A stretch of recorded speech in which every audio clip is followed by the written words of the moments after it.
예, 하나님의 말씀은 전도서 11장 보시겠습니다. 너는 내 떡을 물 위에 던져라. 여러 날 후에 도로 찾으리라. 7에게나 8에게 나눠줄지어다. 무슨 재앙이 땅에 임할는지 내가 알지 못함이니라. 예, 이제 오늘 전도서 결론 부분에 우리가 도달을 했습니다. 일단 그 11장서부터 12장까지는 제2장 2절로 계시 사역의 종말이라고 그렇게 제목을 잡아놨거든요. 전도서 자체가 이제 전도자가 노년기에 기록이 되었다고 그렇게 이야기했어요. 그래서 이제 그 초반에 아가서를 썼고 중반 때에 이제 잠언을 썼고 그리고 말년에 들어서 가지고 전도서를 이제 기록을 한 거라고 보통 성경학자들이 이야기를 합니다. 그 중에 이 노년기에 썼던 전도자의 입장에서 봤을 때 모든 걸 다 이제 헤아릴 걸 살펴보고 그리고 일의 결국에 대한 이야기예요. 결국에 대한 이야기. 우리 뭐 인생에 아마 주옥 같은 뭐 엑기스가 나오지 않을까 싶습니다. 그래서 우리 웨스트민스터 신앙 고백의 제1문은 사람의 제일된 목적은 무엇이냐 이렇게 나와요. 근본된 목적이 무엇이냐. 그거를 하나님을 경외하고 그리고 하나님 그 한 분만으로 즐거워함입니다. 이렇게 이야기합니다. 즐거워합니다.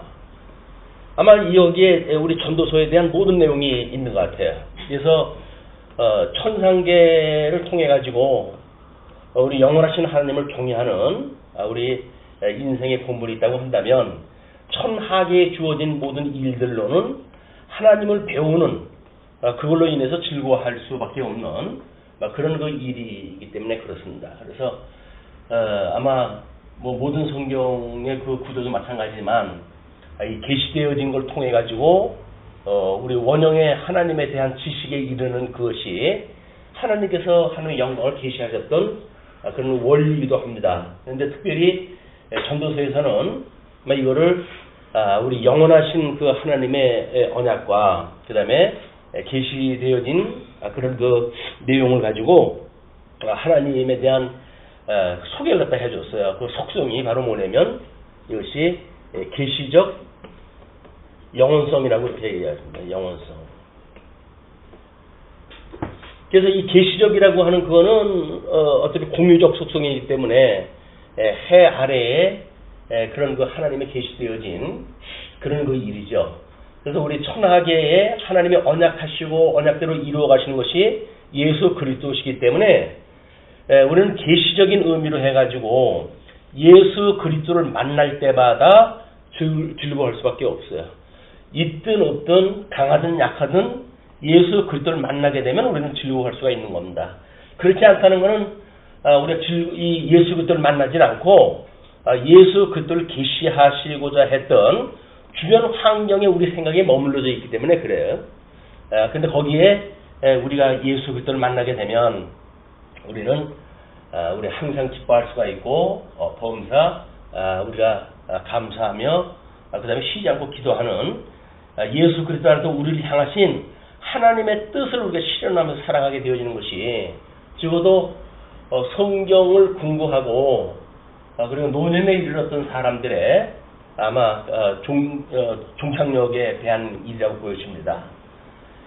종착역이 가까워질수록 사람은 이제 짐들을 챙기고 그래요. 내릴 거 이제 뭐 내려가지고 여행지에 가야 되기 때문에 그렇게 모든 걸 준비를 갖다 하는데 이 전도서의 지금 11장 결론 부분에 가게 되면 결국 우리들한테 모든 걸 내려놓고 하나님 나라 갈 거 준비하라. 뭐 이걸로 지금 이야기가 귀결이 되어집니다. 그래서 우리 청년들한테는 젊은이들한테는 이 날을 위해 가지고 이 세상에 헛한 것들, 허망스러운 것들, 또는 우리들의 그 쓸모없는 욕망에 의해 가지고 있던 것들, 이런 것들을 하나님께서 이렇게 파하시고 계시의 세계를 다 없이할 때가 오기 때문에 그러기 전에 하나님을 기억을 갖다 해라 라고 하는 교훈을 주는 내용으로 되어 있어요. 근데 11장의 그 1절서부터 12장 8절까지를 심판에 대한 경고로 이렇게 이야기를 했어요. 심판, 우리 뭐 하차를 갖다 한다는 그 이야기는 이건 심판에 대한 이야기입니다.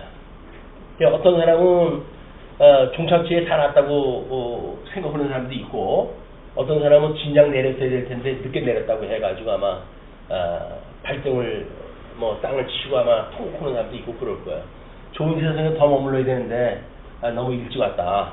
이 세상에서 배부르고 맛있는 음식을 먹고 그랬을 때 여기서 더 누려야 되는 건데 이거 하차 때가 되어와가지고 왔으니 허망스러운 인생이라고 해가지고 아마 애곡하는 그런 그 자들도 있는 것이 마지막 심판분이라고 생각이 듭니다.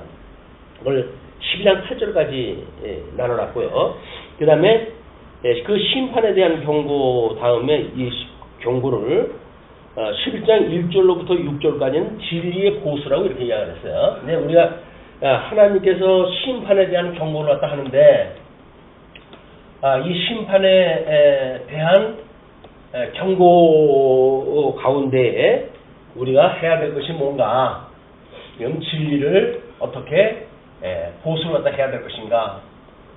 우리 오고 오는 세대에 우리는 이제 종점에 머물렀다고 하더라도 차 세대들에게는 어떤 그 진리를 우리해 가지고 전해줄 것인가. 궁극적으로 이 세계는 다 없어진다고 하더라도 이 계시적 영원성의 속성을 가지고 계신 그 하나님만 영원하시기 때문에 우리들은 우리 일생 우리들의 어떤 일대기를 다 끝난다고 하더라도 다음 세대를 위한 진리의 보수가 이 심판에 대한 준비의 그런 그 자세이기도 합니다. 자, 그래서 그 11장 1절로부터 2절까지를 받은 것을 나누라 이렇게 이야기했어요. 받은 것을 나누라. 받은 것 나누라. 우리가 받은 것이라고 하는 거는 이거 하나님께 주셨던 은사의 부분이겠죠. 은사에 대한 부분. 그래서 전도자가 젊었을 때 이런 평생을 다 지나고 그 다음에 전도서를 쓰면서 그 인생사를 분구하니까 결국 자기의 어떤 시행착오가 과연 뭔지 이 시행착오를 확인하다 했을 겁니다. 이런 초년기에 다윗에게 경쟁자가 있음에도 불구하고 하나님의 은혜를 따라가지고 왕위를 이어받았고, 그 왕위를 이어받았고 성전을 짓는 초반기에는 이 일로 해가지고 사실 다 지냈던 거 아닙니까? 하나님의 성전을 드리고, 그리고 이제 거기서 조금 지나가다 보니까는 자기를 위한 궁궐 또는 애굽에서 얻었던 아내를 위한 궁궐라고 하는 성전은 한번 지어놓으면 끝이니까 궁궐에 대한 걸 매력을 가지고 있다가 끝내 우리 모든 세계의 연합국을 만들어 가지고 자기와 일치를 갖다 시키는 제국주의를 지향하고 있는 아주 제국주의를 우리가 짐승권세라고 이렇게 이야기를 하는데, 성령에서 금하고 있는 짐승권세를 사실은 우리 솔로몬이 이걸 추구했다는 것이 우리가 주목을 갖다 해야 될 부분이라고 보여집니다. 그러면 짐승권세가 가지고 있는 것이 그 힘이라고 한다면, 짐승권세가 가지고 있는 것이 어떻게든지 아마 약육강식에 대한 이런 수성을 가지고 있을 거예요. 약한 자를 잡아먹고 그래가지고 이제 새를 갖다 키워가기도 하고, 또는 땅을 정복을 갖다 해가지고 지경을 넓히는 일들 이런 것들을 하게 되어지고, 그리고 정치 권세로 들어갔을 적에는 다른 거를 보는 연민, 긍휼 이런 것들이 없이 다른 제국, 다른 나라에 대해서 처참하도록 밟아버리는 이런 아주 궁극적 짐승의 본능이 이 짐승 권세가 가지고 있는 일이라고 보여집니다. 그러면 이러한 시행착오를 겪고 이것이 인생사 돌아보니까 이것이 모든 것이 헛됐다라고 이야기를 했단 말이에요. 헛되고 또 헛되다라고 이야기한 걸로 보아서는 자기가 추구했던 것들에 대한 이게 회의예요. 회의. 그렇다고 한다면 그것이 돌아서서 헛된 것을 돌아서서 바라봤던 것이 뭘까? 이것이 이제 복음적인 예수 그리스도가 오셔가지고 원형적으로 이루실 복음적 사역이라고 보여집니다.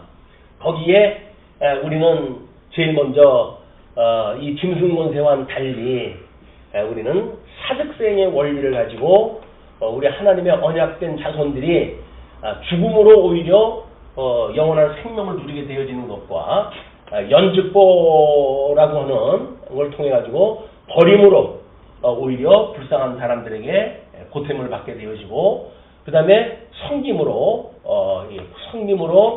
다스리게 되어진다고 하는 이걸 깨달았을 거야. 이제 솔로몬이 깨달았던 그 원리는 이 복음의 원리일 테고, 복음의 원리라고 한다면 그 권세, 어린 양의 권세가 이루어갈 그 일이 뭐냐면 사회적인 영역에서는 사직생의 원리고, 경제적인 이 원리에서는 연주보의 원리고, 그 다음에 정치적인 그 영역에서의 원리는 공주치의 원리란 말이에요. 이게 우리가 성경을 통해서 확인한 바에 의할 것 같으면. 근데 여기에 이제 1절, 2절을 보게 되면, 너는 내 떡을 물 위에 던지라 라고 이야기를 해요. 던지라.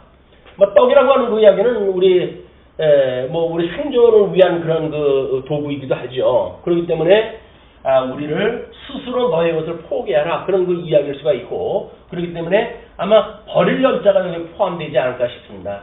예, 받은 것, 이제 일장에서 이야기했던 내가 가지고 있는 떡, 그걸 갖다 던지라, 물에다 던지라 이렇게 이야기를 했으니까, 그럼 물에다 던지라고 하는 그런 그 이야기는 해석이 분분해요. 이제 이 전도서 해석하는 사람들마다. 근데 이런 원리를 가지고는 어떤 형식으로 설명을 한다고 하더라도 원리적인 설명이기 때문에 쉽게 동의가 되어집니다. 근데 원리가 없이 방법론적인 걸 가지고 하게 되면 그 사람 말이 맞는지 저 사람 말이 맞는지 분별이 안 돼요. 어떤 사람은 이제 이런 것들에 대한 거를 나름대로 나누라라고 하는 데에 초점을 맞춘 사람도 있고, 또 어떤 분은 이런 거를 씨앗을 뿌려라 라고 했던 것이다. 그러니까 농경사회에서 씨앗을 뿌림으로 해가지고 나중에 그 열매를 얻게 되어지니까 그런 걸로 이야기도 하기도 하고, 어떤 사람은 또 이런 물 위에 던지라고 이야기를 했으니까 어떤 그런 그 무역업 이런 걸 통해 가지고 이 경제의 제국에 대한 이런 것들을 이야기하는 거다. 이렇게 이야기를 하고 그래요. 이건 해석하는 사람들마다 단어가 가지고 있는 의미를 연상을 해가지고 설명을 했기 때문에 모든 설명이 가능해요. 모든 설명이 가능한데, 거기에 이 받은 것을 나눈다고 하는 그 의미, 또는 우리 솔로몬의 이런 그 인생 역정을 통해 가지고 그가 현재 이르게 되어졌던 그런 그 결론적인 이야기라고 한다면, 이거는 우리 예수 그리스도를 통해 가지고 보여줄 복음의 원리가 있을 거라고 하는, 우리는 이제 이 일관된 성경관을 놓고 보니까 이런 전제가 가능한 거죠. 그러니까 여기서 우리는 복음적인 거를 이제 이야기할 것이다. 버리라고 한다면 그 복음을 우리가 가졌다고 한다면 그걸 우리가 어떻게 가르칠까라고 하는 그런 그 이야기가 포함되어지겠고, 이 은사의 중에서 생에 대한 것, 육에 대한 것, 번에 대한 것, 성에 대한 것, 이런 것들을 위해 가지고 우리의 생존을 위한, 출생을 위한 이런 것들을 위해 가지고 바다에다 버리려고 그러면 뭡니까? 자기 아내와 아름다운 이런 것이 어떤 과정을 통해 가지고 아기를 가질 수 있는 그런 훈련의 시간이 되겠죠. 또는 우리 신명기에서 끊임없이 이야기를 하고 있지만 너희 자손들에게 하나님의 말씀을 가르치라 라고 이야기했던 어떤 육성 문제, 교육 문제, 이런 것들도 포함되어질 수 있을 거예요. 때로는 어떻게 하면 자녀가 번성할 것인가 라고 해가지고 솔로몬은 1000명의 아내를 구해가지고 그래가지고 아이를 낳았으니까 뭐 수많은 아이를 낳고 보혜성하다 했겠죠. 그러나 이 번창은 오히려 나라를 망가뜨리는 데 요소가 되어지지 결국 하나님의 원리로 되어진 것이 아닙니다. 그리고 성하게 되어진 것도 마찬가지죠. 이 노년기에 와가지고 뭐 이제 나중에 12장 1절에 들어가게 되면 그 노년기의 특징을 쭉 설명하다 하게 되어지는 것에서 우리 여기에는 욕심을 버리라고 이야기를 하는데 옛날 그 성경에는 원욕이라고 이렇게 이야기했어요. 원욕. 그러니까 우리가 바랄 원자에다가 그 다음에 추구할 욕자. 그러니까 이거는 아직은 나한테 없는 거기 때문에 소원을 가지고 있는 거니까 보이지 않는 걸 잡는 걸 이야기를 하고 이 육은 이미 내가 할 수 있다고 생각이 들어서 추구하는 거란 말이에요. 그런 모든 욕심, 영육간의 모든 욕심을 나타내는 그런 표현이 되었었는데 우리 이제 뭐 개혁성경에서는 그거를 그냥 욕심으로만 이렇게 이야기하고 있어요. 그러니까 저는 이 원욕이라고 하는 그것을 점점 없어지는 때가 이 노년기의 때니까 우리 예수님이 왔을 때 우리 세례 요한은 나는 쇠해야 되겠고 너는 흥해야 되겠다. 저희는 흥해야 된다. 라고 이야기도 하지 않았어요. 그러니까 육적 계시에 대한 문제는 점점 쇠해지고 그러면 신령한 그런 복음적인 원리 거기에 하나님 나라와 하나님의 의가 성해진다고 하는 것을 이야기했듯이 우리 솔로몬도 과거에 이 육적으로 보여줬던 이런 그 세계의 설명보다는 이제는 어떤 것이 본질적인 세계에 우리가 추구해야 될 가치인가라고 하는 걸 이야기를 했을 거란 말이에요. 그래서 쇠해지는 것과 흥해지는 것 이런 원리가 다 작동이 될 거예요. 어떤 하나만 가지고 예를 드는 건 너무 부족해. 모든 우리의 복과 나라를 하나님께서 이걸 주셨다고 한다면 이 복과 나라를 주셨을 때 우리는 이 복은 하나님의 의라고 한다면 나라의 3대 요소가 이거 다 포함되어지는 거 아닙니까? 그럼 자선 영역에 대한 것만도 이건데 여기서 경제 영역에 대한 걸 보게 되면 뭐 우리의 모든 소유라든가 이런 것들이 다 여기 해당되어지는 거란 말이에요. 그래서 우리가 뭐 이런 거를 어떤 사람은 이제 구제에 대한 이야기다 이렇게 이야기하는 사람도 있는데 맞아요. 그런 요소가 없잖아 있죠. 경제적인 영역도 우리가 어떻게 받은 것을 나누는가에 대한 문제. 그것이 우리가 교회의 연보의 원리고 성도의 교제의 원리다.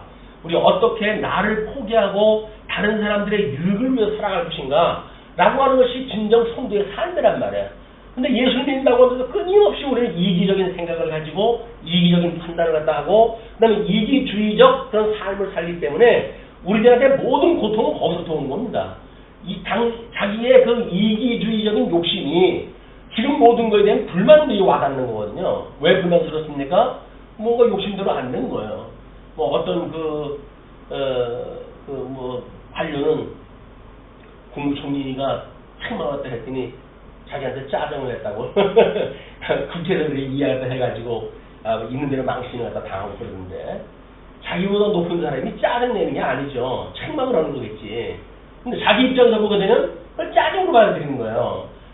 하나님이 하시는 걸 할 리가 없잖아요. 하나님 다 좋아하는 걸 할 텐데 그렇다고 한다면 인간이 거기서 왜 짜증으로 그걸 받아들일까? 하나님 나한테 삐졌나? 하나님이 나를 왜 그걸 싫어하지? 이런 모든 해석은 뭐냐면 하나님에 대한 오해로부터 만들어지는 거예요. 성경에 대한 오해로부터 만들어진 일들이다. 모든 환경에서 나타나는 우리들의 어떤 불만족은 예수 그리스도 한 분만으로 즐거워한다라고 하는 인생의 본분, 궁극적인 본분을 놓치고 있는 이래서 현상세계 속에 우리가 함몰되어졌기 때문에 나타나는 현상이랍니다. 이럴 때마다 우리가 온전케 하시는 예수 그들을 바라보고 거기서 위로를 받고 소망을 받고 살아가야 되는데 여기 빠져서 허우적거리니까 하루 24시간 여기서 우리는 고통 속에 살아가는 거예요. 그게 지옥입니다.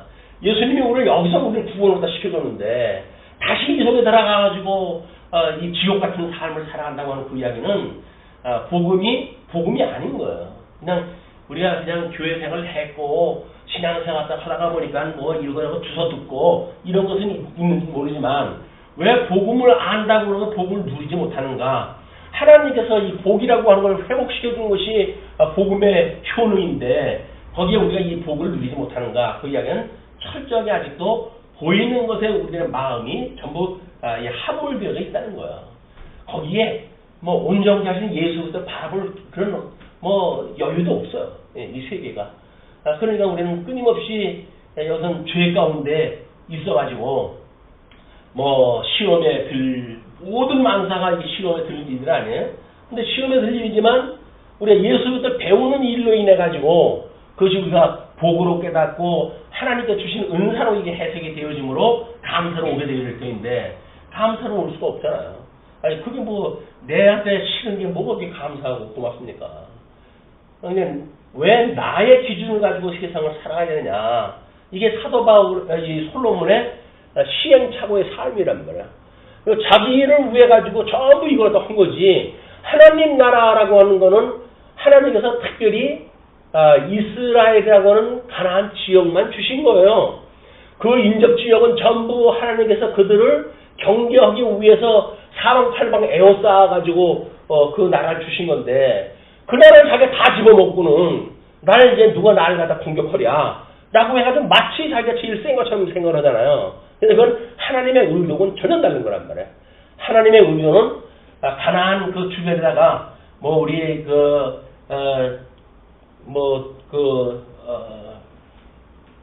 뺑 둘러가지고 있었던 모든 그 나라들은 바로 이스라엘 백성들을 채찍으로 또는 공격하고 있는 몽둥이로 사용을 하려고 하나님께서 안전배치를 갖다 해놓은 거다. 안전배치를 갖다 해놨으면 장악을 갖다 해버리게 되면 우리 세계를 살다가 보니까 우리 주어지는 이 천하계의 모든 조건들이 지금 악조건이 만들어져요. 그러면 여기서 우리가 할 수 있는 방법은 뭐예요? 악조건의 이 악을 갖다가 제거시키면 될 거 아닙니까? 이렇게 하려고 사니까 힘든 거예요. 이제 이걸 제거시키려고 하니까.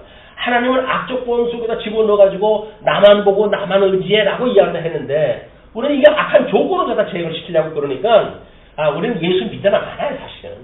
예수를 믿으나 마나 여전히 똑같이 이 죄악 세상 속에서 똑같이 여기서 싫음으로 살아가고 있다.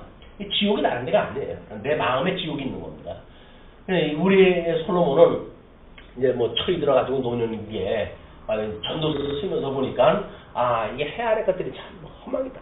내가 그렇게 추구했던 것, 그 하나님 주셨던 지혜를 가지고 다른 사람들이 따라올 수 없을 만한 그런 지혜를 가지고 누렸던 모든 것들이 허사였다. 우리들이 봤을 적에는 왜 허사입니까? 어떻게 더 누려요, 그게? 허사하는 그냥 그렇게만 누르면 좋겠다. 다 그렇게 생각해요. 전도서를 읽으면서 우리는 다 그런 생각을 할 거야. 아니, 그게 허사라니, 그만큼만 누리게 된다고 한다면 난 열일 다 포기하고 취하겠다, 이렇게 이야기를 할 거야. 심지어 내 영혼까지도 내가 이게 바꾸고 싶다. 이렇게 할지도 몰라요. 아주. 여기서 시간 떨도록 가난하게 되었다고 한다면 그 영혼으로 내가 바꾸고 싶다, 이렇게 이야기를 할 거예요. 그런데 하나님께서 주셨던 그 지혜로 다시 돌아왔던 솔로몬은 그런 자기가 하나님의 뜻과는 상관없이 추구했던 모든 것들이 헛되다고 해석이 되어졌어요. 이것이 우리가 이 과거에 하나님께 주셨던 우리가 이 지혜를 주셨던 그것이 왜 주었는지에 대한 이 해석이 떨어지지 않으니까 현재를 살아가는 사람들이 이거를 하나님의 기뻐하신 뜻이 아니라 이걸 어떤 현실을 직시하시는 것이 아니라 이걸 자기가 좋아하는 걸로 해가지고 전부 재구성을 갖다 하고 그러므로 해가지고 전부 삐딱하게 보기 시작을 하는 거예요. 이건 하나님의 섭리를 바로 봐야 되는데 바로 보지를 않고 전부 곡해하고 이 고들직자의 반대가 굽자 아니에요. 굽게 보는 거 전부 굽게 보는 거. 하나님의 뜻을 굳게 보니까는 하나님의 뜻대로 살아갈 수가 있나요? 전부 뒤죽박죽 엉망이 돼버리지. 그렇게 했을 때 우리가 이 미래에 대한 이걸 예측 불가의 삶을 살게 되어졌던 거예요. 근데 하나님께서 다행히 우리 솔로몬한테 돌아오고 지혜를 다시 주심으로 해가지고 이 예측 불가능했던 이런 그 세계를 이젠 그가 보기 시작하다 했어요. 그 예측 가능했던 세계가 뭐냐면 하나님을 영화롭게 하는 일, 하나님을 경외하는 일, 그것이 인생의 본분이지 쓸데없는 것들에 내가 이거 세월을 다 보냈구나. 그런 그 아쉬움을 가지고 지금 이걸 쓴다고 우리가 공감을 가지고 1절, 2절을 보시게 되면 이 문제가 나라에 대한 모든 요소들에 대한 이야기입니다. 그래서 너는 네 떡을 물 위에 던져라. 여러 날 후에 도로 찾으리라. 7에게나 8에게 나눠줄지어다. 무릇 무슨 재앙이 땅에 임하는지 내가 알지 못하느니라. 여기서 아무리 세상을 공부해봐도 자기가 모르는 것들이 전부 뭐 고백을 갖다 했잖아요. 아무리 공부했다 해봐도 그건 모르겠더라. 세상을 갖다 공부해보니까 정말 모순이더라. 이거 솔로몬이 고백을 갖다 했던 내용들이란 말이에요. 무슨 일인지 모르니까 우리 여기서 선을 행하는 일, 예수 그들 믿는 일, 이 우리가 선을 행하는 일이에요. 선을 행하는 일. 그러니까 예수 그리스도를 우리가 온전히 그분만을 경외하다 보게 되면 우리한테 어떤 조건이 우리들을 시험거리로 온지 몰라요. 우리를 넘어뜨리려고 하는 조건이 어떤 건지를 몰라요. 그럼에도 불구하고 우리는 선을 악으로 이름으로 해가지고 예수 그리스도의 지체로서 복을 누리며 살아가게 되어지는 성도에 살게 되어지는 겁니다.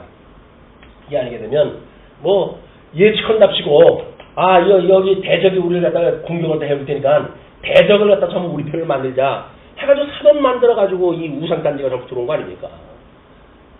자기의 예측 가지고 되어지는 게 아니에요.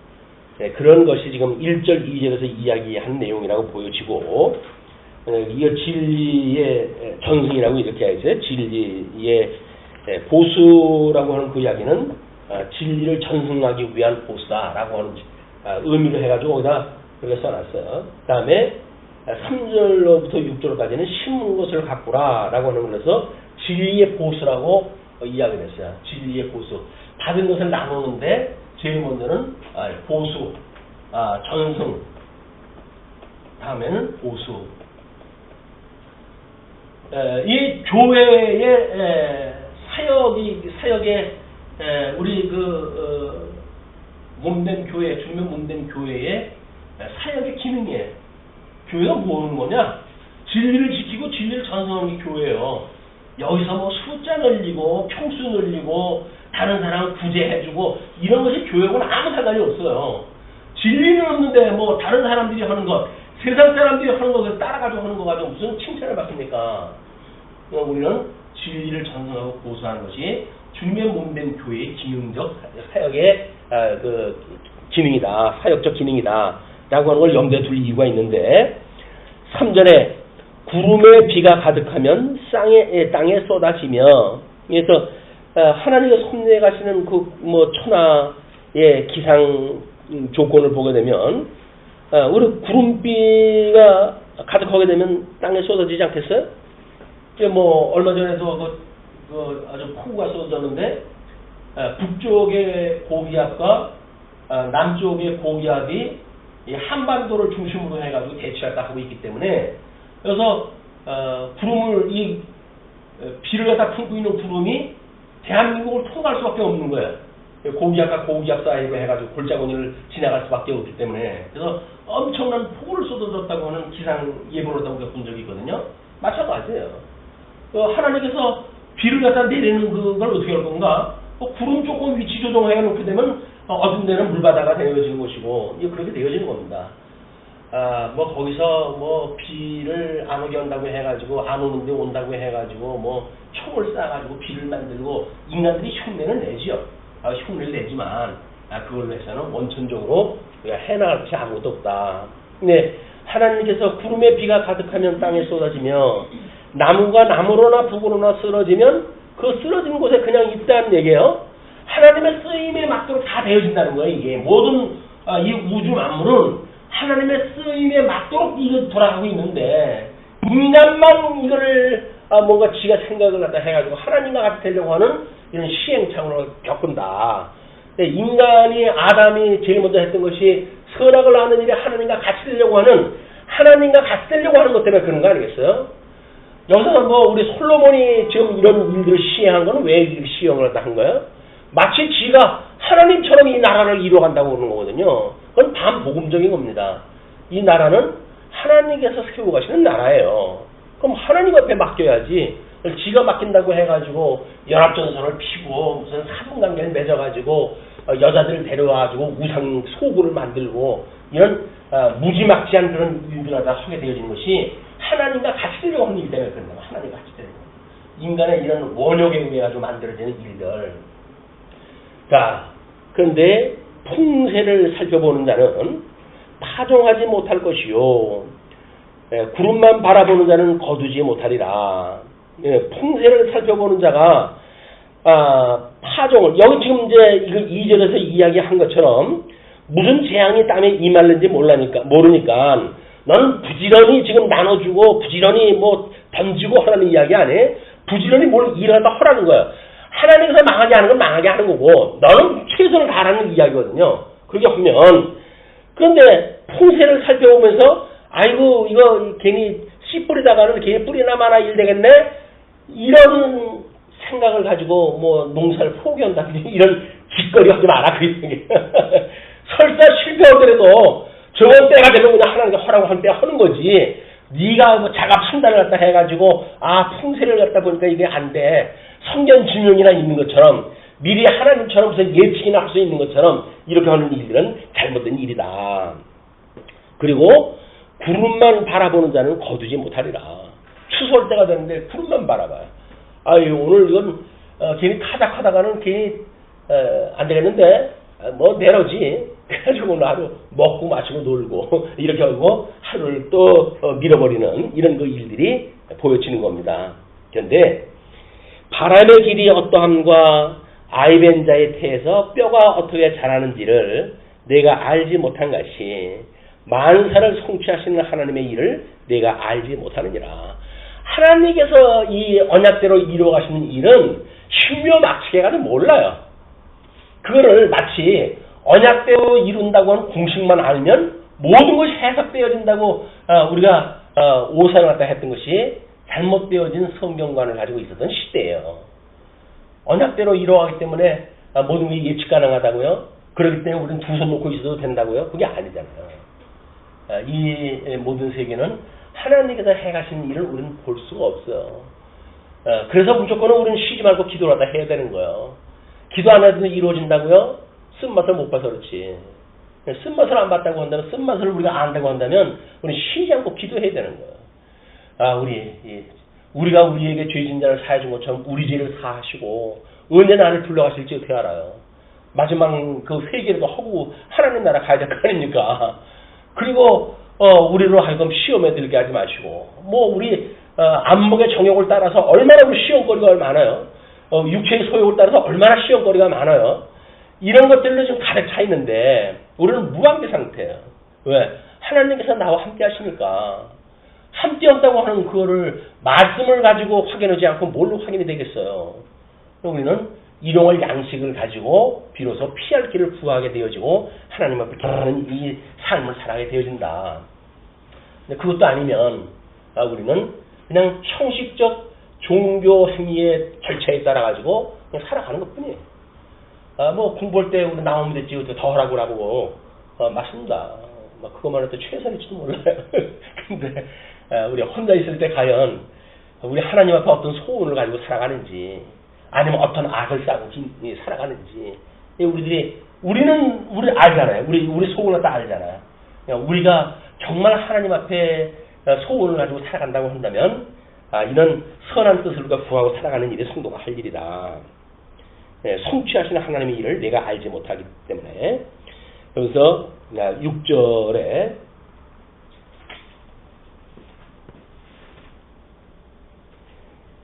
너는 아침에 씨를 뿌리고 저녁에도 손을 놓지 말라. 아니 보통 아침에 씨를 갖다 뿌리면은 이제 손을 갖다 씻는 것이 농부의 즐거움 아닌가요? 앞에서 해 아래서 헛되는 거 이야기할 적은 전혀 다른 지금 논조예요. 앞에서는 그냥 즐겨라. 하나님 주신 거니까 즐겨라. 그러나 시험이 있을 건 네가 알아야 된다. 이렇게 이야기를 했지만 그래가지고 이 얼마나 좋으냐. 이 아주 풍성한 시대를 살아가는 우리들이 이 즐거움이 얼마나 좋은고 라고 해가지고 우리 인생을 마치 그를 즐기는 삶으로 오해하다고 살아온 세월들이 이런 우리들의 젊었을 때의 삶이라고 보여집니다. 그런데 너희들이 이것이 잘 될는지 저것이 잘 될는지 혹 둘이 잘 될는지 알지 못하니까 씨를 뿌려놨다고 해가지고 손 띄면 안 된다. 싹이 나는 거 보고 그 떡잎이 잘못되어진 거 있으면 버리고 그리고 너무 사이가 가까워가지고 이거 어떤 열매를 맺는데 방해가 될 것 같으면 그걸 좀 솟구고 그리고 잡초가 있으면 잡초도 뽑고 이렇게 해야지. 씨 뿌려놨으니까 나 할 일 다 했네 라고 해가지고 손 띄고 있다고 하는 그 이야기는 네가 지금 하나님의 뜻을 마치 알고 있는 것처럼 착각하고 있기 때문에 그렇다 그 이야기예요. 그냥 너는 아침에 씨를 뿌리고 저녁에도 손을 놓지 말라는 거예요. 부지런히 살펴가지고 잡초가 있는지 이것이 우리가 쉬지 않고 기도해야 될 이유들입니다. 우리들한테 주어진 주변에 하나님께서 붙여줬던 주변의 모든 환경들, 그것은 인적 조건이라든지 또는 경제적 조건이라든지 정치적 조건이라든지 모든 조건 다 있는 거 아니겠어요? 과연 거기서 어떤 소원을 가지고 우리가 하나님 앞에 살아갈 것인가, 이것이 우리가 쉬지 않고 살아갈 우리들의 덕목이라고 보여집니다. 다음에 이제 7절에서부터 12장 8절까지를 하나님을 배울 것 이렇게 이야기를 했어요. 그래서 하나님을 배울 것. 우리는 이제 이걸 학습이라고 이렇게 이야기를 했죠. 그래서 배울 공부와 익힌 공부로 해가지고 하나님을 배우는 그런 그 과정을 이야기를 했는데 12장 9절서부터 12절까지 진리의 전파라고 이렇게 했습니다. 진리의 전파. 여기서 이야기했던 전승에 대한 그런 그 이야기를 했죠. 그리고 두 번째 이 지상사역의 심판이라고 하는 제목으로 잡아놨는데, 그러면 12장 9절로부터 10절까지 진리의 말씀을 전하는 방법에 대한 걸 소개했다 합니다. 진리의 말씀을 과연 어떻게 전달하다 하는가. 빛은 실로 아름다운 것이라 눈으로 해를 보는 것이 즐거운 일이로다. 요거는 우리 12장에 가가지고 적어도 아마 그 3절에 우리 창틀로 내다보는 자가 어두워질 것이라고 하는 것을 전제해서 볼 수 있는 그런 그 빛의 찬란함이에요. 빛의 찬란함. 그러면 청룡지라고 한다면 청룡지가 아주 찬란한 이런 것 때문인지 모르겠죠. 그래서 우리는 청년들의 꿈을 청운의 꿈이라고 그렇게 이야기를 붙여줘요. 풀을 청소하다 써가지고. 노년기에는 꿈 같은 게 없으니까 노년에 무슨 꿈을 갖다 붙여주겠어요. 거기에 어떤 금빛 찬란한 그런 꿈을 갖다 보여주거나 우리 백발이 하나님의 영광이니까 영광의 꿈을 갖다 소개하거나 이런 데가 세상에 어느 것도 그런 것이 한 군데도 없어요. 노년학을 연구하는 어떤 노년학 책에도 죽음 이후의 것에 대한 화려함을 갖다 이야기하는 데가 없어요. 다 장사까지만 이야기가 하는데 죽기 전에 잘 먹고 잘 살아라라고 하는 이야기지 저 영원한 세계에 대한 소망을 이야기하지 않는다. 그런데 지금 우리 솔로몬은 그렇게 이야기합니다. 빛은 실로 아름다운 것이라 눈으로 해를 보는 것이 즐거운 일이로다. 사람이 여러 해를 살면 항상 즐거워할지로다. 그러나 캄캄한 날들이 많으리니 그 날들을 생각할지로다. 다가올 일은 다 헛되도다. 우리가 오늘이 밝다고 해도 내일도 밝다라고 하는 이런 어떤 미리 짐작을 갖다 해가지고 오늘만을 생각하는 그런 미련함을 벗어나라 그런 그 이야기죠. 왜냐면 인생을 살다가 보니까 캄캄한 날들이 꽤나 많더라. 우리가 무슨 찬란한 태양이 어쩌고 옷솔름이 어쩌고 이야기도 하지만 당신이 무슨 태양의 태양은 한번 거기에 공격을 받아봐야 그게 뜨거운 소리가 나오지. 이런 것이 안 보일 때는 모르는 거예요. 당장 우리 이 안목의 정욕이라고 하는 거는 눈에 보이는 그것이 안목의 정욕이지 그 뒤에 건 안 보입니다. 그냥 보이는 것만 보이니까는 착오가 만들어질 수밖에 없어요. 그래가지고 엉뚱한 짓을 했다 하고 그러는데 그러지 말고 캄캄한 날들이 많으니 실로 아름다운 것, 눈으로 해를 보는 즐거운 일 이런 것들에 대하여 너무 경고망동하지 마라. 미리 예비하고 그런 것들이 배울 수 있는 날 열심히 배우고 일할 수 있는 때 열심히 일하고 이래가지고 진리를 위해 살아가야지. 그렇게 뭐 청운의 꿈이라고 해가지고 네 헛된 꿈이나 키워가는데 그걸 써먹으면 아무런 소용이 없다. 그런 거 이야기야. 그런데 이런 전도서 이야기를 젊은이들한테 이야기를 하면 들을까요? 안 듣습니다. 왜?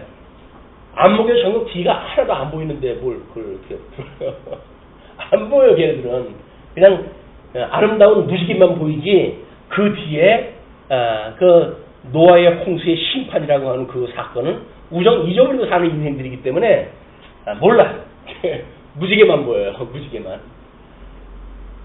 그럼 어떡해요? 그럼에도 불구하고 알아듣든지 못 알아듣든지 끊임없이 파종하고 끊임없이 아침에 씨앗을 뿌렸다고 저녁에 손 떼지 말고 끊임없이 살피라는 거예요. 때를 얻든지 못 얻든지 끊임없이 살피라는 거예요. 그래가지고 또 가르쳐주고 또 가르쳐주고 또 가르쳐주고 뭐 귀에 무슨 모시박인데나 뭐 모시박이거나 말거나 자 우리는 끊임없이 전할 수밖에 없어요. 끊임없이 전할 수밖에. 그래도 안 듣는데 뭐 그래도 안 듣는데. 그래도 안 듣는 건 뭐 어떡합니까? 지가 깜깜한 시절을 살아가니까 안 들리는 건데. 그건 이제 우리 솔로몬처럼 그런 하나님의 지혜로 그 말씀이 깨닫는 시간을 주신다고 한다면 그때 와가지고 이런 놀라운 자기의 어떤 회개 또 그 이후에 자기의 삶 또 삶에 대한 그 배우고 익혔던 그 복음의 사실을 끊임없이 자기 후배들에게 가르쳐주는 이런 그 일들이 계속될 거라고 보여집니다. 다음에 9절서부터 10절까지 보게 되면 청년의 할 일이 무엇인가 뭐 해가지고 그 우리 계시의 가치라고 소제목을 붙여놨는데 그런 의미를 가지고 9절로 10절로 하다 보시죠.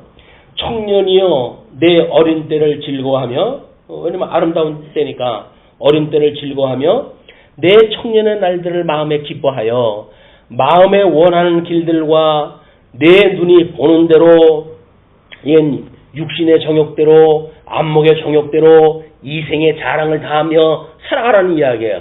그 이야기는 저주 가운데 있으니까 저주대로 살아가라는 이야기나 마찬가지입니다. 그 길들과 내 눈이 보는 대로 행하라. 그러나 하나님이 이 모든 일로 말미암아 너를 심판하실 줄 알라. 즐기라고 그러면 즐기라고 그러지 왜 또 심판을 이야기를 해가지고 힘을 빼놓습니까? 그건 해 아래서 보이는 이런 그 육신의 우리 소욕을 가지고 있는 사단이 미혹한다고 하는 건 아담 때부터 똑같아요. 아담 때부터 미혹했던 그런 그 전략이 우리 예수 그리스도를 40일 금식했을 때의 전략으로 또는 주님의 몸된 교회 성도들을 통해 가지고 육신의 정욕과 안목의 정욕과 이생의 자랑이라고 하는 똑같은 원리를 공격을 했다 합니다. 이게 사회, 경제, 정치라고 하는 영역은 이 귀신이 마귀가 시험을 갖다 하고 있는 영역이에요. 이게 다 우리 삶의 영역이 전부 시험의 영역입니다. 그 영역 속에서 우리가 시험이라고 하는 과정을 갖는다. 그러므로 우리를 붙들고 계신 주님을 우리가 만나야 된다. 우리를 구원주이신 예수님을 만나야 된다. 막 이런 걸 가지고 우리가 살아가야 되는데 예수님을 만났더니 이걸 줬더라 라고 해가지고 거기서 즐기겠다는 꺾고 간다는 이야기나 마찬가지예요. 그런즉 근심이 내 마음에서 떠나게 하며 악이 내 몸에서 물러가게 하라. 어릴 때와 검은 머리의 시절이 다 헛되니라. 너 그러고 사는 거 전부 일장춘몽이야. 그냥 일장춘몽이야. 뭐 청운이 어쩌고 저쩌고 일장춘몽이야. 그래서 젊은 아이들은 뭐 하루가 1년같이 생각을 하면 살아가죠. 긴 세월들을 살아가요. 왜냐면 수많은 경험을 쌓아가고 내일의 그런 꿈을 가지고 입고 가니까 오늘이 얼마나 길어요. 새로운 정보를 갖다가 쌓고 이러니까는. 그런데 노년기에 가게 되면 그건 첫날이 하루 같아요. 그냥 눈 깜빡할 때 지나가고 마니까. 왜? 아니 뭐 그동안 공부한 것이 뭐 있나 뭐나 여지껏 배웠던 건 다 일장춘몽으로 안에 지어져 버려야 되겠고 모든 거 배워서 소유했던 거는 이미 다른 사람들한테 풀대접받는 것들 아니에요. 돈 몇 푼 벌어놓은 것도 무슨 뭐 나눠갖자고 해가지고 노년 이혼을 갖다 해가지고 재산 다 긁어가고 뭐 가지고 있을 게 뭐가 있어요. 명예도 재산도 지킬 것이 없어. 그러니까 일장춘목으로 살던 사람들에게는 꿈도 없어. 꿈도. 미래에 대한 꿈도 없어. 그러니까 일본에서 지금 가장 큰 노년의 문제가 뭐냐면 노년 범죄라는 거예요. 왜? 뭐 어차피 혼자 살 건데, 아니 혼자 살 건데 거기서 그러고 살 거 뭐 있냐? 사건 한번 치고 감옥에 들어가가지고 간방동물에도 만나고 거기서 즐기고 먹여주는 거 먹고 이러면 살지. 집에 혼자 있으면 하루 종일 국내에 나도록 무슨 말을 갖다 할 게 있어야죠. 만날 수가 없어요. 사람도 만날 수 없고 어떻게 방법이 없으니까 사고를 치자. 젊었을 때 못했던 건 늙어가지고 사람들이 그 일을 갖다 해요. 이제 이게 하나님이 없는 세상에 살고 있는 노인네들의 비극입니다. 비극. 예, 뭐 언젠가도 그런 거 고백가 됐지만 노년학을 쓰면서 그때만 하더라도 노년학을 우리가 제대로 공부를 하게 되면 참 우리의 노년기는 행복하겠다라고 이야기하는데 언제가 노년기인지는 모르겠어요. 여전히 하나님을 배우고 익히는 이 기간을 살아가는 한 끊임없이 이것이 공존하고 있으니까. 그래서 그런 것들이 없을 때, 다 주변 상황들이 없어졌을 때 세상 사람들은 외로워가지고 혼자 어떻게 사냐고 그러지만 다 사랑했던 사람도 이별하고 사랑했던 가족들도 다 지내서 살길 살아가고 이제 혼자밖에 안 남았을 때 그때 비로소 하나님 앞에 살아가면 인생을 이렇게 살펴볼 수 있는 여력이 있다고 한다면 아마 우리 솔로몬의 이런 노년기에 보여줬던 행복이 무엇인가를 알게 되어질 겁니다. 그래서 미처 하지 못했던 진리의 전승과 고수에 대한 이야기, 안타까움을 가지고 남은 세월을 아끼면서 일하다 하지 않을까. 자, 이제 그렇게 해놓고 12장 1절로부터 8절을 보시게 되면 젊었을 때의 조물주를 기억하라고 이렇게 이야기를 해요. 이건 계시의 목적이라고 이렇게 이제 제목을 붙여놨어요. 자, 그러면 우리 전도서 12장 거에 대한 거를 팜플렛을 나눠드린 게 있는데 거기에 노후와 증세라고 하는 것으로 그렇게 수여도 해놨어요. 성경 해석하는 사람들의 방법에 따라 가지고 12장 1절부터 8절까지 해석은 다 달라요. 다 다르지만 우리 인생사 여기서 생육 번성이라고 했던 또는 뭐 우리 경제 영역을 가지고 살아가는 또는 정치 영역으로 살아가는 이 모든 것이 인생사라고 봤을 적에는 인생을 샘플로 해가지고 이 문제를 갖다 봤을 때 모든 문제를 해석하는 원형이 답이 나올 거라고 생각이 들어가지고 인생 해석의 원리를 거기다 삽입하다 한 거예요. 자, 너는 청년의 때에 너의 창조주를 기억하라. 창년의 때 조금 머리 잘 돌아갈 때 곧 공고한 날이 이르기 전, 공고한 날이 이른다는 이야기는 뭘까요? 청년의 때가 지나갔다는 이야기죠. 그럼 백발의 때가 공고한 때라는 이야기 아닙니까? 공고한 날이 이르기 전에 나는 아무 낙이 없다고 할 때에 아무 낙이 없다고 할 해들이 가깝기 전에 이런 해 아래에서 있는 일들이 다 소용없는 것, 이 해 아래에 있는 것이 소용없는 것이 뭐야? 늙어가지고 이걸 누릴 수 없는 조건, 그걸 이야기를 하는 거야. 거기에 해와 빛과 달과 별들이 어둡기 전에 네가 이렇게 청운의 꿈을 꾸고 아름답다고 봤던 찬란했던 모든 자연 환경들 이런 것들이 다 소진되어지기 전에 비 뒤에 구름이 다시 일어나기 전에 그리하라. 해 아래에서 볼 수 있는 모든 것들이 어떻게 허망스럽게 없어지는지 그걸 인생사로 비교도 해놓은 거예요. 이건 뭐라 그럽니까? 그런 날에는 집을 지키는 자들이 떨 것이며, 이 집이라고 하는 걸 우리가 지어져가는 성전이라고 봤을 때 이건 성도의 몸이라고 우리가 볼 수가 있는 거 아니에요? 그럼 이 성도의 몸이나 지어져가는 성전이나 성전을 이제 집이라고 이렇게 이야기를 했으니까 집을 확대했을 때 이건 나라라고 확대되어진 거죠. 그러면 집에 집을 지키는 자들이 떤다고 하는 이야기는 뭐예요? 성전에 집을 지키는 자는 성전 기둥들이 있을 터인데 기둥들이 흔들리는 거겠죠. 그러면 우리 몸은 뭐가 떨려오기 시작을 할까요? 수전증이 오기 시작을 하는 거예요. 손이 흔들리기 시작을 해가지고 제대로 음식도 먹기 어려울 정도로 그렇게 되어지고 집을 지키는 자들이 떨 것이며 힘 있는 자들이 구부러질 것이며, 힘 있는 자, 그 성전에 힘 있다라고 한다면 뭐 기초석일 수도 있고 뭐 아마 큰 중심적인 그런 기둥일 수도 있을 거예요. 그런데 그 기둥이 무너지게 되면 우리 사사 기둥을 붙들려가지고 뭐 무너뜨린 사람이 그때 죽은 사람이 살아서 죽인 사람들은 더 많다고 이야기를 하는데, 그렇게 본다면 우리 몸을 지탱하고 있는 게 뭡니까? 다리. 몸을 지탱하고 있는 다리. 젊었을 적에는 아무개 하거나 바짝 일어나가지고 이동이 되잖아요. 지금 우리 이제 이쪽 방, 뭐 한라여전도 방, 여기는 애들이 노년부가 많으니까 일어나게 되면 땅을 짚고 일어나기 시작을 해요. 1차 땅을 짚고 일어나요. 조금 더 나이가 많으면 어이구 힘을 내가지고 쉬는 소리까지 내면서 일어나요. 이게 어쩔 수 없는 몸매 표현이에요. 성전이 세해질 때의 모습도 마찬가지겠죠. 만약에 외국이 쳐들어와가지고 이제 신령한 성전을 세우시기 위해서 주님께서 보이는 성전을 무너뜨릴 때 마찬가지로 그런 현상이 일어났을 겁니다.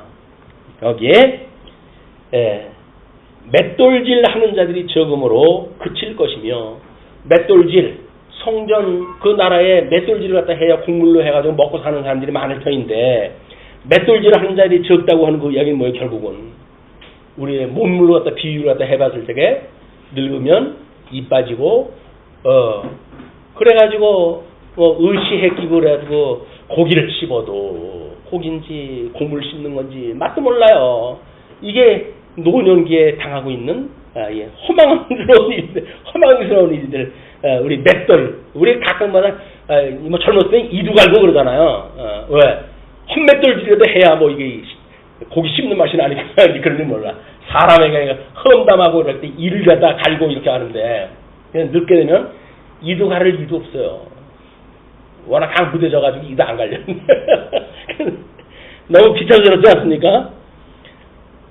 창들로 내다보는 자가 어두워질 것이며, 창들로 내다본다는 것도 뭐예요? 창으로 보는 걸 마음의 창이라고 그렇게 이야기하는데, 눈으로 해가지고 바깥을 보는 거예요. 그래가지고 1차 우리가 보고 있는 책들을 멀리 놓고 보기 시작할 거예요. 그 다음에는 안경을 쓰고 보기 시작을 해요. 그 다음엔 돋보기를 가지고 보기 시작을 합니다. 이게 어쩔 수 없는 인간의 몸이 가지고 있는 한계예요. 그렇게 되니까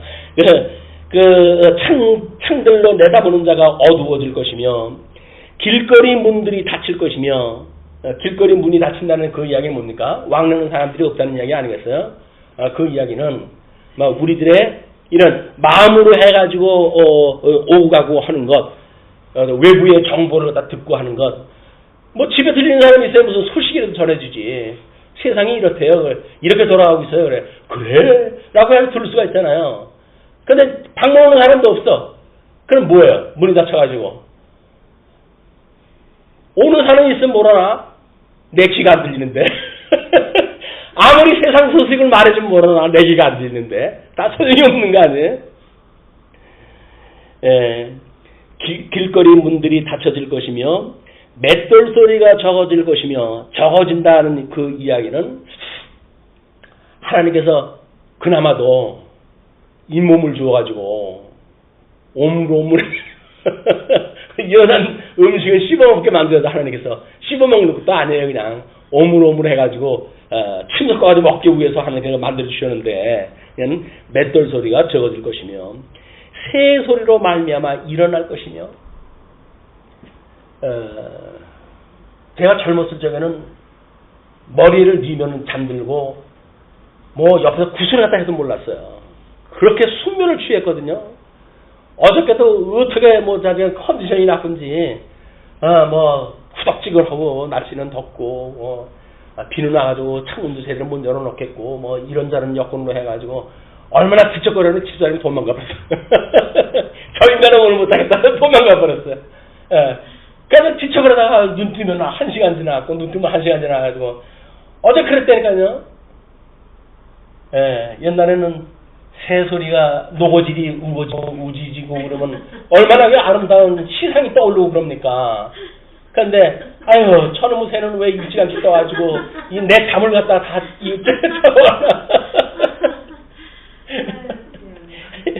하나님을 모른다고 하는 비극 중에 이런 비극이 없어요 정말.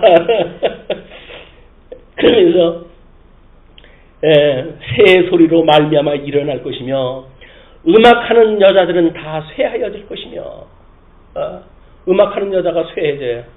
그 음악하는 그 영역을 맡고 있는 데가 뭐야? 목청 아니에요, 목청. 깨꼬리 같은 그런 그 목소리가 어느 날 목젖이 늘어나가지고 뭐 무슨 말인지 말도 제대로 우라고 잘 들리지도 않아. 이게 우리 노래하는 처녀들이 다 없어진 노인의 아픔의 모습이에요. 이거 들으려고 우리 권사님 오늘 또 참석을 우정하셨는데 왜 이런 걸 공부를 또 해놔야 우리 예수님을 바라보고 그 하나님으로 하여금 우리가 그 하나님을 경외하는 인생의 본문을 우리가 깨닫는 일이기 때문에 그렇습니다. 또한 그런 자들을 높은 곳을 두려워할 것이며 높은 곳을 두려워해가지고 조금 이제 균형감이 다 이제 없어지잖아요. 그냥 조금 높아가면은 어머 해서 제대로 걷지도 못해. 누가 부축한테 해줘야 돼. 길에서는 놀랄 것이며 길에서 평지인데도 불구하고 에그머니나 죽을 뻔했네. 왜? 놀라는 거에 걸려가지고. 길에서 놀랄 것이며 살구나무가 꽃이 필 것이며 젊었을 때 살구나무가 꽃이 피면 얼마나 아름다운 시상입니까? 늙어가지고 이 살구나무가 꽃 피는 건 뭐야?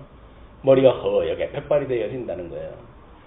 물론 뭐 잠언서에서는 하나님의 영광의 선물이라고 이야기하죠. 그러나 복음을 모르고 살아가는 인생들은 결국은 그것이 살구나무 꽃 피는 거나 진배가 없는 이야기다. 메뚜기도 짐이 될 것이며 그 정정하던 이제 우리들의 몸이 뭐 노익장이 어떻고 뭐 요즘 그 노년학을 연구하는 사람들은 그런 걸 연구를 하거든요. 어떻게 노년 시대에 건강하게 살아갈 것인가, 뭐 노익장을 과시하는 뭐 이런 자랑거리를 살고 오는데 그거는 정말 세속적인 노년학이에요. 우리 노인의 그 특성은 내 몸 하나 건사하기도 힘들어요. 메뚜기 하나 올라오는 것도 짐이 된다니까요. 그런 고충을 알아야 노인들은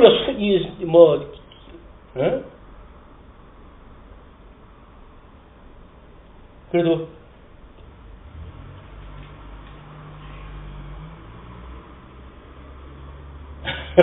어떻게 노인들을 갖다 해석을 하고 하겠어요. 복음을 안다고 한다면 노인의 저는 그 삶이 저게 나의 마지막 모습이지 라고 생각을 하고 이런 것들을 이미 예측을 하고 현재 걸 직시하다 해야 되는데 우리는 현재 알고 있는 것들을 내가 알고 있는 정답이라고 생각이 들어가지고 노년에 이런 것들을 전혀 무시했다 하는 거예요. 다 깡글 무시했다 하고 내 주장만 피고 그 이야기는 솔로몬이 젊었을 때 했던 시행착오고 똑같은 일을 진리를 알고 있는 사람들은 현재 그걸 다 똑같이 하고 산다. 이렇게 보시면 틀림이 없어요. 예, 존경이라고 하는 것을 우리가 봉주치라고 이렇게 이야기하는데 성김으로 해서 다스리는 일들, 이런 그 일들의 원리가 정욕이 그치리니 여기서 말하는 정욕이 그 원욕이라고 이제 전번 그 성경에서는 원욕이라고 설명이 됐었어요.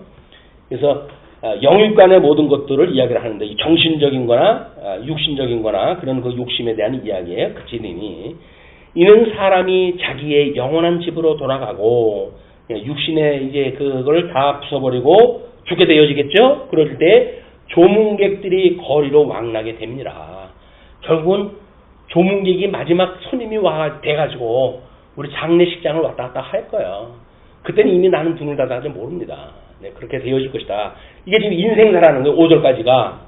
그렇게 되어지고 그렇게 되어졌을 때 은줄이 풀리고 금그릇이 깨지고 은줄로 연결되어져 있는 우리 이 몸이라고 하는 것이 예수 그리스도의 그 보화 되신 예수 그리스도와 연결되어진 거 아닙니까? 연결되어진 건데 우리 이 보화 되신 예수 그리스도와 연결되는 게 은줄로 해가지고 복음줄로 해가지고 우리가 이 몸이 지금 붙어져 있는 거예요. 몸뚱아리가. 그러니까는 우리의 이 몸 가운데에 몸이 이렇게 지금 1절서부터 지금까지 소개했던 그 몸은 육체적인 몸이지만 우리들의 영혼을 담고 있는 우리의 이 정신세계, 이런 그 정신세계는 여기서 뭐라고 설명하다 합니까? 그거를 이 금그릇이 깨진다 이렇게 이야기를 해요. 금그릇이 깨진다. 이거 금그릇이라고 이렇게 이야기해요. 우리 보화를 담고 있는 우리를 금그릇이라고 이렇게 금그릇. 그래서 우리 전혀 쓸모없는 씨앗나무, 가시나무 거기에다가 금으로 보화를 만들어가지고 우리를 삼아주신 거 아닙니까?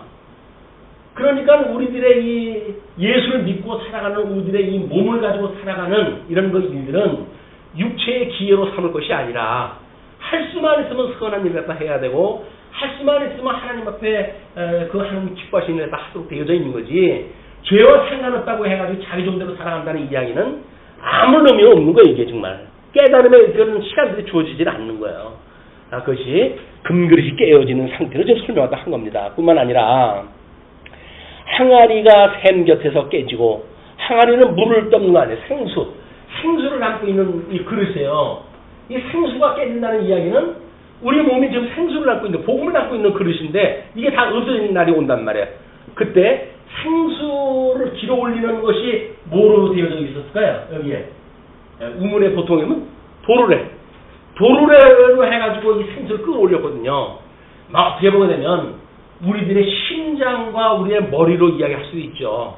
우리는 우리 이 오장육부를 통해 가지고 이 어떤 호흡을 끌어올리는 걸 통해 가지고 이 정신 세계를 우리가 만들어가는 그 인생이니까 그래서 설명할 수가 있을 거예요. 그래서 바퀴가 우물 위에 깨지고, 우물 위에서 그 바퀴가 깨진다. 길어 올리든, 그러니까 배울 수 있는 기회도 육신이 점점 이렇게 1절부터 우리 5절까지 이야기한 내용으로 봐가지고는 늙으면 공부도 이게 어려워요. 젊었을 때 공부를 해야 되는데 젊었을 때는 바쁘다고 생각이 들어가지고 공부도 안 하는 거예요. 쓸데없는 거 쓸데 있으니까 지네대로 하겠지만 거기에 빠져 살다가 끝내 이제 늦어가지고 눈도 안 보이는데 책 본다 그러니 제대로 책도 보이나 총기가 떨어졌으니 무슨 말귀를 알아듣나 안 되는 거예요. 그리고 흙은 여전히 땅으로 돌아가고 영은 그것을 주신 하나님께로 돌아가기 전에 기억하라. 너희 이렇게 되면 공부 못해. 이걸 기억하다 해라. 전도자가 이르되 헛되고 헛되도다. 모든 것이 헛되도다. 젊은 날에 이런 모든 너희 청운의 꿈, 찬란했던 태양, 이게 다 헛된 거다. 그 이야기예요. 그런 거 없어지기 전에 하나님을 배우는 일에 더욱 정진을 하도록 해라.